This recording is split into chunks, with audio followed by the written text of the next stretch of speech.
দেখো, এমন একটা দ্বিঘাত সমীকরণের ক্ষেত্রে এক্স এর মান আমরা মুহূর্তেই বের করে ফেলতে পারি। কিভাবে? যেমন এই সমীকরণের ক্ষেত্রে x is equal to 1 and x is equal to 8/3। আমি এটা কিভাবে করতে পারলাম বা এত তাড়াতাড়ি কিভাবে করতে পারলাম সেটাই এখন দেখব।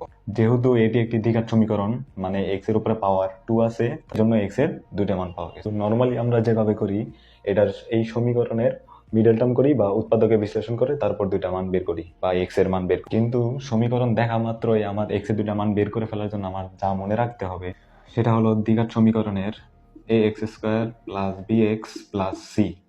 এই সমীকরণের ক্ষেত্রে এ বি আর সি, এ বি আর সি এর যোগফল 0 হতে হবে।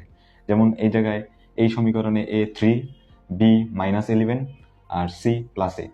3 -11 +8, 8 আর 3 11, +11 -11 = 0। যদি এগুলোর মান 0 হয়ে থাকে সেক্ষেত্রে এক্স এর মান অটোমেটিক্যালি একটা 1 এবং দ্বিতীয়টার ক্ষেত্রে এক্স এর মান হবে c/a।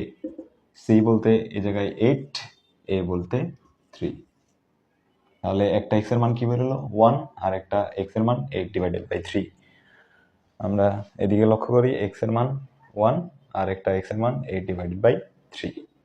তাহলে তোমরা এবার এই সমীকরণের উত্তরটা আমাকে বলো।